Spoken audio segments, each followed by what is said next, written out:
બપોરે 1 વાગ્યા સુધી રાજ્યમાં વરસાદની આગાહી 7 જિલ્લામાં વરસી શકે વરસાદ વલસાડ દમણ દાદરાનગર હવેલીમાં આગાહી તાપી ડાંગ નવસારીમાં વરસી શકે વરસાદ નર્મદા સુરતમાં થઈ શકે વરસાદ પ્રી મોન્સૂન એક્ટિવિટીના કારણે રાજ્યમાં 6 દિવસ વરસાદની આગાહી 15 જૂન આસપાસ ગુજરાતમાં વિધિવત ચોમાસાનો પ્રારંભ કેટલાક વિસ્તારોમાં થંડરસ્ટોર્મની પણ આગાહી આજે છોટાઉદેપુર નર્મદા ડાંગ નવસારીમાં વરસાદની આગાહી વલસાડ તાપી દમણમાં પણ થઈ શકે વરસાદ 9 જૂને ગુજરાતના તમામ વિસ્તારોમાં વરસાદની આગાહી 10 જૂનથી વરસાદની ગતિ તેજ થશે પંચમહાલ દાહોદ મહીસાગરમાં થઈ શકે ધોધમાર વરસાદ વડોદરા છોટાઉદેપુર નર્મદામાં પણ વરસાદની આગાહી ભરૂચ સુરત ડાંગ નવસારી વલસાડ તાપીમાં પણ હળવા વરસાદની આગાહી પંચમહાલ જિલ્લાના વાતાવરણમાં પલટો આવ્યો કાલોલ તાલુકાના મલાવ મધવાસ સણસોલી દેલોલ સહિત અનેક વિસ્તારોમાં મેઘરાજાનું આગમન વરસાદને પગલે ગરમીમાં મળી આંશિક રાહત ડાંગના ગિરિમથક સાપુતારા ખાતે સતત બીજા દિવસે જામ્યો વરસાદી માહોલ સવારથી આકાશમાં કાળા ડિબાંગ વાદળો ઘેરાયા ગિરિકંદરામાં ધુમ્મસની ચાદર પથરાતા દેખાયો નયનરમ્ય નજારો વાદળછાયા માહોલ વચ્ચે સમગ્ર પંથકમાં શીતલહેર વ્યાપી છોટાઉદેપુર જિલ્લામાં અચાનક વાતાવરણમાં આવ્યો પલટો જિલ્લાના અનેક વિસ્તારમાં વરસાદી ઝાપટા પડ્યા વરસાદી છાંટા પડતા વાતાવરણમાં ઠંડક પ્રસરી વલસાડ જિલ્લાના વાતાવરણમાં પલટો વલસાડના વાપી ઉમરગામ અને આસપાસના વિસ્તારમાં વરસ્યો વરસાદ વીજળીના કડાકા ભડાકા સાથે સર્જાયો તોફાની માહોલ સંઘ પ્રદેશ દાદરાનગર હવેલીના વાતાવરણમાં પલટો સિલવાસ અને આસપાસના વિસ્તારમાં વરસાદ અસહ્ય ગરમી અને ઉકળાટના માહોલ વચ્ચે વરસાદ વરસતા વાતાવરણમાં ઠંડક ફેલાઈ સુરતના ગ્રામ્ય વિસ્તારોમાં ગાજવીજ સાથે વરસાદ માંગરોળ માંડવી મહુવા ઓલપાડ અને બારડોલીમાં ગાજવીજ સાથે વરસાદ અચાનક શરૂ થયો વરસાદ ગાજવીજ સાથે વરસાદ શરૂ થતા ખેડૂતોની ચિંતા વધી તલ તેમજ ઘાસચારો પલળે તેવી સ્થિતિ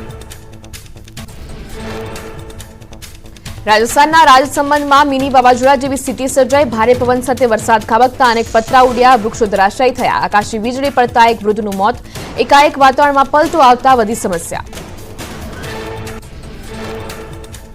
રાજસ્થાનના ભીલવાડા શહેરમાં ભીષણ ગરમી બાદ વાવાઝોડા સાથે શરૂ થયો વરસાદ સતત વરસાદ થતા વાતાવરણમાં ઠંડક પ્રસરી લોકોએ ભીષણ ગરમીમાંથી લીધો હાશકારો રાજસ્થાનના સોયલામાંના વાતાવરણમાં પલટો અનેક વિસ્તારોમાં આંધી તુફાન સાથે વરસાદ ભારે પવનના કારણે વીજપોલ ધરાશાયી પવનથી છાપરા પણ ઉડ્યા મિની વાવાઝોડાની સ્થિતિ સર્જાતા અનેક વૃક્ષો પણ ધરાશાયી થયા ઉત્તર પ્રદેશના ઝાંસીમાં વાતાવરણમાં આવ્યો પલટો તેજ પવન સાથે શરૂ થયો વરસાદ ત્યારે અનેક વિસ્તારમાં લાગેલા બેનરો ધરાશાયી થવાથી લોકોને પરેશાની અનેક વિસ્તારમાં બેનર પડતા લોકોને અવરજવરમાં પરેશાની ગોવાના પણજીમાં મોડી રાત્રે વરસાદ વરસ્યો અસહ્ય ગરમી બાદ વરસાદ વરસતા વાતાવરણમાં ઠંડક પ્રસરી નર્મદા ડેમમાં થઈ પાણીની આવક ઉપરવાસના ડેમમાંથી પાવર હાઉસ શરૂ કરાતા થઈ પાણીની આવક સરદાર સરોવર નર્મદા ડેમની સપાટી 123.98 મીટરે પહોંચી અમદાવાદમાં ફરી એએમટીએસ બસ ચાલક બન્યો બેફામ રસ્તે દોડતી બસ સોસાયટીમાં ઘુસાડી દીધી બોપલના વકીલ સાહેબ બ્રિજ પાસે ચાલક ભાન ભૂલ્યો એએમટીએસ બસ સોસાયટીમાં ઘૂસતા રહીશોના જીવ તાળવે ચોંટ્યા સ્થાનિકોના મતે બસ ચાલક નશામાં હોવાનો આરોપ બસ ચાલકના ધતિંગનો વિડીયો આવ્યો સામે મોટી સંખ્યામાં લોકો બસ નજીક એકઠા થયા અમદાવાદમાં અકસ્માત બાદ પ્રવાસીએ કર્યો હતો ફોન એએમટીએસ હેલ્પલાઇન નંબરથી ચોંકાવનારો જવાબ મળ્યો બસમાં બેસો તે પહેલા ડ્રાઈવરનું મોં જોઈ બેસવા કહ્યું પ્રવાસી એએમટીએસ હેલ્પલાઇનનો ઓડિયો વાયરલ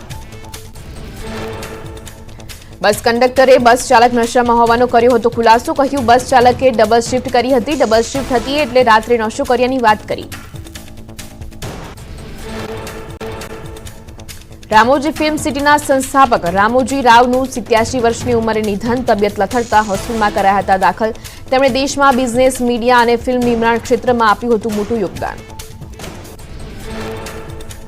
9 જૂને આઈસીસી ટી20 વર્લ્ડ કપ અંતર્ગત ભારત પાકિસ્તાન વચ્ચે રમાશે ક્રિકેટ મેચ ન્યૂયોર્કના નસાઉ કાઉન્ટી આંતરરાષ્ટ્રીય ક્રિકેટ સ્ટેડિયમમાં રમાશે મેચ પહેલા ભારતના ખેલાડીઓ કરી રહ્યા છે પ્રેક્ટિસ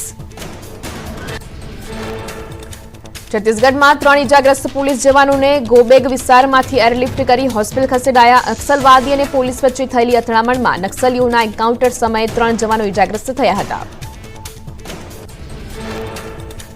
સાબરકાંઠામાં આકરી ગરમીના કારણે શાકભાજીના ભાવ આસમાને પહોંચ્યા. ગરમી તથા પાણીની અછતના કારણે શાકભાજીનું વાવેતર ઓછું થતા વધી સમસ્યા. ખેડૂતોને મળતા ભાવ કરતા ઉત્પાદન ખર્ચ વધુ હોવાનું ખેડૂતોનું કહેવું. દ્વારકાના વરવાડા પાસેથી ડ્રગ્સ ઝડપાયું. એસઓજી અને દ્વારકા પોલીસની ટીમ ઘટનાસ્થળે પહોંચી. વરવાડા નજીકથી ડ્રગ્સનો જથ્થો ઝડપાયો. એસઓજી અને દ્વારકા પોલીસની તપાસનો ધમધમાટ. હાલમાં દરિયાકાંઠા પર દ્વારકા પોલીસનું સર્ચ ઓપરેશન. જૂનાગઢમાં ટ્રાવેલ્સ મારફતે કુરિયરમાં મંગાવવામાં આવેલો ગાંજો ઝડપાયો. પોલીસે બાતમીના આધારે ગાંજાના જથ્થા સાથે એક આરોપીને ઝડપી પાડ્યો. સુરતથી ગાંજો મોકલનાર આરોપી ફરાર. મોપેડ સહિત 55,880નો મુદ્દામાલ જપ્ત. ડ્રગ્સ મામલે તંત્રનું કડક વલણ. દિલ્હીમાં પોલીસે આંતરરાષ્ટ્રીય ડ્રગ્સ ગેંગના 2 મુખ્ય આરોપીઓને દબોચ્યા. દેશમાં આવતા ડ્રગ્સ અંગે મોટી વિગતો સામે આવે તેવી શક્યતા. પોલીસે બંને આરોપીઓની પૂછપરછ હાથ ધરી. નવસારીના છાપરા રોડ પર માર્ગ વચ્ચે પશુ આવી જતા સર્જાયો અકસ્માત. કાર બેકાબુ થતા રોડ નજીક આવેલા તળાવમાં ખાબકી. રાહદારીઓએ કારમાં સવાર તમામને બહાર કાઢ્યા. ઢોરના કારણે થતા અકસ્માતોને લઈને લોકોમાં રોષ. વલસાડના પારડી પંથકમાં તસ્કરોનો તરખાટ. ટ્રાન્સપોર્ટરના ઘરને નિશાન બનાવી લાખો રૂપિયાના સોનાના દાગીનાની કરી ચોરી. બેડરૂમમાં રાખેલા કબાટને તોડી અંદાજે 22 તોલા સોનાના દાગીનાની કરી ચોરી. 9 જૂને દિલ્હીમાં પ્રધાનમંત્રી પદ માટે ત્રીજી વખત નરેન્દ્ર મોદી શપથ લેશે. પ્રધાનમંત્રીના શપથ માટે કરાઈ રહી છે તૈયારીઓ. કર્તવ્ય પથ પર વધારાઈ સુરક્ષા. શપથ ગ્રહણ સમારોહ માટે સીસીટીવી સહિતના સાધનો લગાવાયા. આજે દિલ્હીમાં કોંગ્રેસની 2 મહત્વની બેઠક. અશોકા હોટેલમાં કોંગ્રેસ CWCની બેઠક શરૂ તથા સાંજે 5 વાગે કોંગ્રેસ સંસદીય દળની બેઠક. બેઠકમાં રાહુલ ગાંધી વિપક્ષના નેતા ચૂંટાય તેવી શક્યતા. ગાંધીનગરને મળશે નવા મહિલા મેયર. ટૂંક સમયમાં મનપામાં થશે નવા હોદ્દેદારોની વરણી. 10 જૂને મનપા કચેરીમાં યોજાશે સામાન્ય સભા. મેયર, ડેપ્યુટી મેયર અને ચેરમેન સહિતના હોદ્દેદારોની થશે પસંદગી. અમદાવાદ શહેર ડીઓની શાળાઓમાં આકસ્મિક તપાસ. શાળાઓમાં ફાયર વ્યવસ્થા અંગે શરૂ કરાઈ તપાસ. ફાયર ઓફિસરને સાથે રાખી ડીઓ કચેરીની ટીમ કરી રહી છે તપાસ. ફાયર એનઓસી, ઇમરજન્સી એક્ઝિટ સહિતની તપાસ. અગ્નિકાંડ બાદ શાળાઓમાં ફાયર વ્યવસ્થાને લઈને તંત્ર કડક. સુરત આરટીઓ એક્શન મોડમાં. સ્કૂલ વાનના ચાલકોને નિયમોનું પાલન કરવા અપાઈ કડક સૂચના. આરટીઓ બહાર વાહન પાસિંગ માટે લાગી લાંબી કતાર. સ્કૂલ વાહન, ટેક્સી કે મેક્સી પાર્સિંગ નહીં હોય તો કરાશે કાર્યવાહી. ઉદ્યોગ મંત્રી બળવંતસિંહ રાજપૂત બહુચરાજીની મુલાકાતે. બળવંતસિંહ રાજપૂતે માં બહુચરના કર્યા દર્શન. મહેસાણા જિલ્લા કલેક્ટર અને સ્થાનિક તંત્ર સાથે મંત્રીની યોજાઈ બેઠક. બહુચરાજી મંદિરના નવીનીકરણને લઈને બેઠકમાં થઈ ચર્ચા. સાબરકાંઠાના હિંમતનગરમાં વીજ સલામતી સપ્તાહ અંતર્ગત જાગૃતિ રેલીનું આયોજન કરાયું. UGVCL સર્કલ કચેરીમાં અધિકારીઓ અને કર્મચારીઓનું હેલ્થ ચેકઅપ કેમ્પ યોજાયો. 1 જૂનથી 7 દરમિયાન વિવિધ કાર્યક્રમો સાથે કરાઈ ઉજવણી. જામનગરમાં હાઉસિંગ બોર્ડના જર્જરિત મકાનોના ડિમોલિશનને લઈને સ્થાનિકોએ કર્યો વિરોધ. જૂની સાધનમાં જર્જરિત ફ્લેટના ડિમોલિશન વેળાએ સ્થાનિકોએ હોબાળો મચાવ્યો. સ્થાનિકોએ રહેવા માટે અન્ય મકાનની વ્યવસ્થા માટે કરી માંગ. અમરેલીમાં એક સાથે 300 દુકાનો સીલ. ફાયર એનઓસી મુદ્દે તંત્રની કડક કાર્યવાહી. જિલ્લા પંચાયત રોડ પર સીલિંગની કરાઈ કાર્યવાહી. સરદાર શોપિંગ સેન્ટરની 300 દુકાનો કરાઈ સીલ. વેપારીઓ અને દુકાનધારકો પરેશાન. વડોદરામાં પોલીસે હદનો વિવાદ ઉભો કર્યા બાદ પાલિકાની કાર્યવાહી. ભારે વિરોધ છતાં પાલિકાએ મદાર માર્કેટની દુકાનો કરી સીલ. પાલિકાની ટીમ દ્વારા મદાર માર્કેટની 35 દુકાનો સીલ. ફાયર સેફટી અંગે બેદરકારી મામલે પાલિકાએ દુકાનોને કરી સીલ. નવસારી એસીબી પોલીસની ટીમે 2 લાંચિયા પોલીસ કર્મીઓની કરી ધરપકડ. ફરિયાદી પાસેથી 1 લાખ રૂપિયાની માંગી હતી લાંચ. પોલીસ કર્મીઓને લાંચના 89,000 રૂપિયા લેતા એસીબીની ટીમે ઝડપી પાડી.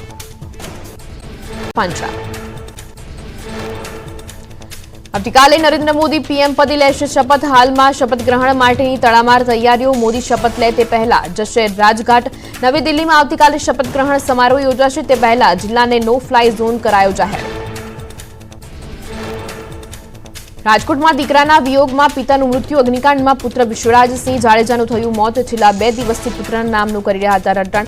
ગેમ ઝોનમાં નોકરીના પ્રથમ દિવસે જ મળ્યું હતું મોત. સિવિલમાં ટૂંકી સારવાર દરમિયાન થયું મોત. જામનગરમાં જૂની સાધનામાં હાઉસિંગ બોર્ડના ફ્લેટના ડિમોલિશન વખતે થયો હોબાળો. સ્થાનિકોએ ડિમોલિશન કરવા પહોંચેલી મનપાની ટીમ અને પોલીસ આવવા કર્યો વિરોધ. અવારનવાર નોટિસ બાદ પણ જર્જરિત મકાન યથાવત હોવાથી ડિમોલિશનની કાર્યવાહી. કચ્છના અંજારમાં લાખો રૂપિયાની સનસનીખેજ લૂંટ. બાઇક સવાર 4 શખ્સોએ લૂંટને આપ્યો અંજામ. કારમાં સવાર વેપારી પેઢીના કર્મચારીઓ પાસેથી 40 લાખની રોકડ લઈને લૂંટારુઓ ફરાર. ગીર સોમનાથના ગ્રામ્ય વિસ્તારમાં સિંહના આટાફેરા વધ્યા. કોડીનારમાં સિંહ પરિવારની લટારનો વિડીયો થયો વાયરલ. પાણી અને ખોરાકની શોધમાં સિંહો. રહેણાંક વિસ્તારમાં દેખાતા ભયનો માહોલ. યોગેશ ચુડઘરે લખેલી 2 પુસ્તકોનું વિમોચન કરાયું. પદ્મશ્રી ડોક્ટર કુમારપાળ દેસાઈના હસ્તે મનના મેળ અને આખરી ખ્વાહિશ નામની પુસ્તકોનું વિમોચન કરાયું. ડોક્ટર જનારાયણ વ્યાસ સહિતના આગેવાનોએ આપી શુભેચ્છા. બનાસકાંઠાના શિયા ગામમાં એક વૃદ્ધની અનોખી ભક્તિ. 65 વર્ષીય ભક્ત તપતી રેતીમાં પોઢીને કરે છે ભગવાનની માળા. સૂર્યદેવ તરફ નજર રાખી રામાપીરની માળા ફેરવતા વૃદ્ધની ભક્તિ બની ચર્ચાનું કેન્દ્ર. વડોદરા મનપાના કાઉન્સિલર પાણીમાં પડ્યા. પાણીમાં ફૂલ પધરાવા જતા કાઉન્સિલર લપસ્યા. કાઉન્સિલર જ્યોતિ પટેલ સાથેની આકસ્મિક ઘટનાનો વીડિયો વાયરલ. રાજ્યના સૌથી મોટા માછીમાર વેરાવળ બંદર પર બોટનો લાગ્યો ખડકલો. ચોમાસાનું આગમન થતાની સાથે જ માછીમારોએ સિઝન સમેટી. હવે 2 થી 3 મહિના સુધી સિઝન બંધ રહેતા કાંઠે બોટ લંગારાઈ. માછીમારોએ બોટ રિપેરિંગનો ધમધમાટ શરૂ કર્યો. અમદાવાદમાં મણિનગરની સંકલ્પ રેસ્ટોરન્ટમાં આરોગ્ય વિભાગના દરોડા. અખાદ્ય ઢોસા અને ઉત્તપમ પીરસતા ગ્રાહકે કરી ફરિયાદ. તપાસમાં રેસ્ટોરન્ટમાંથી અનેક અખાદ્ય વસ્તુઓ મળતા 10,000નો દંડ ફટકારાયો. ટામેટા ચટણી સહિત વાસી જથ્થાનો નાશ કરાયો. રાજ્યમાં ખેડૂતોના હિતમાં સીએમએ કર્યા નિર્દેશ. ધરતીપુત્રોને ગુણવત્તાયુક્ત ખાતર બિયારણ દવા મળે તે સુનિશ્ચિત કરવા આપ્યા નિર્દેશ. રાજ્યકક્ષાની 19 ટીમો રાજ્યભરમાં કરશે ચકાસણી. 2 દિવસ માટે 19 ટીમો ચકાસણી ઝુંબેશમાં જોડાશે. ધોરાજીના ભાદરબેર ડેમમાં છોડાયું સિંચાઈનું પાણી. 140 ક્યુસેક પાણી કેનાલ મારફતે છોડાવવામાં આવતા ખેડૂતો ખુશ. કપાસ, મગફળી, સોયાબીન સહિતના વાવેતરને થશે લાભ. બોટાદની બેંક ઓફ બરોડામાં ખેડૂતોએ કર્યો હોબાળો. 6 મહિનાથી ખેડૂતોને નથી અપાતું પાક ધિરાણ. બેંક મેનેજર અને સ્ટાફ ગેરવર્તન કરતા હોવાનો ખેડૂતોનો આક્ષેપ. 7 દિવસમાં પાક ધિરાણ નહીં અપાય તો ઉપવાસ પર બેસવાની ખેડૂતોની ચીમકી. સુરેન્દ્રનગર જિલ્લામાં નર્મદા કેનાલની સમયસર સફાઈ કરાવવા માંગ ઉઠી. જર્જરિત અને બિસ્માર કેનાલો ખેડૂતો માટે અભિશાપરૂપ સાબિત થઈ. બિસ્માર કેનાલમાં ઠેર ઠેર બાવળ ઉગી નીકળતા ખેડૂતોમાં રોષ. સિંચાઈનું પાણી ન મળતા પાકને નુકસાન પહોંચતું હોવાના ખેડૂતોના આક્ષેપ. ડાંગ જિલ્લામાં ચોમાસામાં નદી નાળા સહિતના સ્થળોએ કોઈપણ પ્રવૃત્તિ ન કરવા સૂચના. જોખમી રીતે વાહનો પાર્ક કરવા અને સેલ્ફી લેવા પણ પ્રતિબંધ. નદી સરોવર અને ડેમ પર થતા અકસ્માતો ટાળવા કલેક્ટરનું જાહેરનામું. સુરતમાં પાલિકાની એનઓસી અને બીયુસીની કામગીરીનો વિરોધ. ટેક્સટાઇલ માર્કેટને મરાયેલા સીલ મુદ્દે હોબાળો. વેપારીઓ અને કર્મચારીઓ રસ્તા પર ઉતર્યા. પોલીસ ઘટના સ્થળે પહોંચીને કાર્યવાહી હાથ ધરી. વડોદરાના અલમાસ માર્કેટમાં વેપારીઓએ મચાવ્યો હોબાળો. સીલ મારવા ગયેલી પાલિકાની ટીમ સાથે વેપારીએ કરી તકરાર. વેપારીઓએ પોલીસની હાજરીમાં જ 2 કલાક બજાર માથે લીધું. વડોદરામાં વેપારીઓએ 15 દિવસ સ્વૈચ્છિક બંધ રાખવા કમિશનરને આપી બાંહેધરી. વેપારીઓની બાંહેધરી બાદ સીલિંગની પ્રક્રિયા રોકી દેવાઈ. મદાર માર્કેટમાં પણ વિરોધ થતા પાલિકાની ટીમ લીલા તોરણે પાછી ફરી. નદીમાં નહાવા પર પ્રતિબંધ મૂકતા વડોદરાના દુકાનદારોમાં રોષ. નર્મદા મહી નદી કાંઠાના 23 સ્થળો પર પ્રતિબંધ મુકાતા વિવાદ. નદીમાં નહાવા પર પ્રતિબંધ મુકાતા દુકાનદારોને લાખોનું નુકસાન. રેતી ખનનનો ધંધો બંધ કરવામાં વહીવટીતંત્ર નિષ્ફળ રહ્યું હોવાનો વેપારીઓનો આક્ષેપ. રેતી ખનનથી પડેલા મોટા ભૂવાને લીધે લોકો નદીમાં ડૂબતા હોવાનો વેપારીઓનો દાવો. ખનન માફિયાઓને બદલે વેપારીઓ અને સહેલાણીઓ પર તવાઈ કેમ તેવા ઉઠ્યા સવાલો. ગુજરાત ભાજપના સંગઠન મહામંત્રીની વિવાદિત પોસ્ટથી ગરમાયું રાજકારણ. ગમે તેટલું સારું કામ કરો, કેટલાકને કંઈ પડી નથી તેવું લખાણ લખ્યું. નવા રોડ શ્વાન બગાડતા હોય તેવી તસવીરો પણ શેર કરી. વિવાદ વકરતા રત્નાકરે પોસ્ટ હટાવી.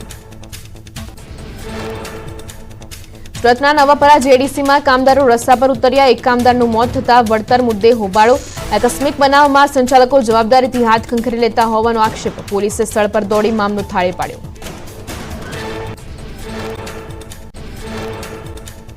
ડાંગના કલમવિહીર ગામના લોકો કૂવાનું દૂષિત પાણી પીવા મજબૂર. 2 મહિનામાં અનેક રજૂઆત છતાં તંત્રના આંખ આડા કાન. જાડી ચામડીના અધિકારીઓને નથી ગ્રામજનોની ચિંતા. રોગચાળો ફાટી નીકળશે તો જવાબદાર કોણ તેને લઈને ઉઠ્યા સવાલો. શ્રીનગર ધાંગધ્રા હાઈવે પર નર્મદા કેનાલ પાસેના પુલ પર પડ્યું ફરી ગાબડું. દુધરેજ ગામ પાસે પુલ પર સતત ચોથી વખત ગાબડું પડ્યું. ગાબડાને કારણે વાહન ચાલકોમાં રોષ જોવા મળ્યો. ગાબડાનું યોગ્ય રિપેરિંગ કરવામાં આવે તેવી સ્થાનિકોની માંગ. સુરતમાં સીલ હોવા છતાં બંધ ઓરડામાં ચાલતું ટ્યુશન ક્લાસીસ ઝડપાયું. રિઝન્ટ મોલની અંદર ચાલતા ક્લાસીસ પર તંત્રના દરોડા. એક જ ક્લાસમાં અંદાજે 150 વિદ્યાર્થીઓ ભર્યા. અગાઉ ફાયર સેફટીના અભાવે ક્લાસીસ કર્યું હતું સીલ. રાજ્ય સરકારે 22 વર્ષે ફાળવેલા કોમ્પ્યુટરમાં જરૂરી સોફ્ટવેરનો અભાવ. રાજ્યની 4500 શાળાઓમાં કરાઈ કોમ્પ્યુટરની ફાળવણી. સિસ્ટમ અપડેટનો ખર્ચ સરકાર આપે તેવી શાળા સંચાલક મંડળની માંગ. સિસ્ટમ અપડેટ નહીં કરાય તો કોમ્પ્યુટર શોભાના ગાંઠિયા સમાન. વર્ષોથી અંધારામાં રહેલા ડામરકા ગામમાં થયું અજવાળું. વર્ષોથી ગામમાં લાઇટ ન હોવાનો ન્યૂઝ 18 ગુજરાતે કર્યો હતો અહેવાલ. ન્યૂઝ 18ના અહેવાલ બાદ ડામરકા ગામમાં વીજ પુરવઠો પૂરો પાડવા તંત્ર જાગ્યું. ઘરે ઘરે મીટર લગાવવાથી લાઇટ આવી જતા ગ્રામમાં થઈ અજવાળાની સાથે સ્થાનિકોના ચહેરા પર સ્મિત પથરાયું. ગામ લોકોએ ન્યૂઝ 18 ગુજરાતીનો આભાર માન્યો. ડામરકા ગામના લોકો એ અનેક વખત રજૂઆત કરવા છતાં સમસ્યાનો ન આવ્યો હતો ઉકેલ. નવસારીમાં બાયોફ્યુલ બનાવતી ફેક્ટરીનો વિરોધ. પરવાનગી વગર ફેક્ટરી શરૂ કરાતા સ્થાનિકોમાં રોષ. નાયબ મામલતદારે ઘટના સ્થળે પહોંચીને હાથ ધરી તપાસ. બનાસકાંઠા લોકસભા બેઠકના વિજેતા ઉમેદવાર ગેનીબેન ઠાકોરનું અબાણસણ ગામે ભવ્ય સ્વાગત કરાયું. ગેનીબેન ઠાકોરે જન્મભૂમિનું નમન કરી પિતાના આશીર્વાદ લીધા. ગ્રામજનોએ ગેનીબેન પર વાલ વરસાવી ઘોડા પર બેસાડી વિજય સરઘસ કાઢ્યું. બનાસકાંઠા સાંસદ ગેનીબેન ઠાકોરે ક્ષત્રિય સમાજના આગેવાનોનો આભાર માન્યો. ક્ષત્રિય સમાજનું ઋણ ઉતારવા ભવાની શક્તિ આપે તેવી વ્યક્ત કરી ભાવના. ગેનીબેને કહ્યું, મામેરા રૂપી ચુંદડી ઓઢાડી તમે મારી લાજ રાખી તે બદલ તમામ ક્ષત્રિય સમાજનો આભાર. ગેનીબેન ઠાકોરના નિવેદનથી સંગઠનમાં નારાજગી. જિલ્લા કોંગ્રેસ પ્રમુખ ગેનીબેનના નિવેદનથી નારાજ. પોતાના દમ અને સમાજની તાકાત પર ચૂંટણી લડ્યાની ગેનીબેને કરી હતી વાત. ભરતસિંહ વાઘેલાએ ગેનીબેનનું નિવેદન વખોડ્યું. ગેનીબેને સંગઠન સામે પ્રશ્નો કરતા મનીષ દોશીની પ્રતિક્રિયા. કહ્યું, ગેનીબેનનું નિવેદન તેમની પ્રતિબદ્ધતા દર્શાવે છે. પક્ષ વિરોધી સામે કડક કાર્યવાહી કરાશે. સક્રિયતાથી કામ કરનારને આગળ જવાની તક અપાશે. નીટની પરીક્ષાના પરિણામમાં કૌભાંડ થયાનો કોંગ્રેસનો આક્ષેપ. ગોધરામાં નીટ પરીક્ષામાં કૌભાંડ સામે આવ્યું હોવાના મનીષ દોશીએ લગાવ્યા આરોપ. શાળાના સંચાલક ભાજપ સાથે સંકળાયેલા હોવાની તપાસ રોકી દેવાઈ હોવાનું મનીષ દોશીનું નિવેદન. નીટ યુજી પરીક્ષાના પરિણામ પર કોંગ્રેસ નેતા કનૈયા કુમારે ભાજપ પર કર્યા પ્રહાર. સુપ્રીમ કોર્ટની દેખરેખમાં યોગ્ય તપાસની માંગ કરી. નીટ પરીક્ષામાં 67 વિદ્યાર્થીઓ ટોપ કરતા ઉઠ્યા સવાલો. રાજકોટ અગ્નિકાંડમાં મૃતકોના ન્યાય માટે કોંગ્રેસના ધરણા. ત્રિકોણબાગમાં આજથી 3 દિવસ માટે ધરણા પર બેઠા કોંગ્રેસ નેતા. ધરણા પ્રદર્શનમાં 300 લોકોને હાજર રહેવાની મંજૂરી. રાજકોટમાં આગકાંડ મામલે તપાસનો ધમધમાટ. વધુ બે વ્યક્તિની ક્રાઇમ બ્રાન્ચે કરી પૂછપરછ. ગેમ ઝોનમાં સાઉન્ડ અને પ્રોજેક્ટર ફિટ કરનારની પૂછપરછ. આગકાંડના સાક્ષી દક્ષ નામના બાળકની પણ પૂછપરછ.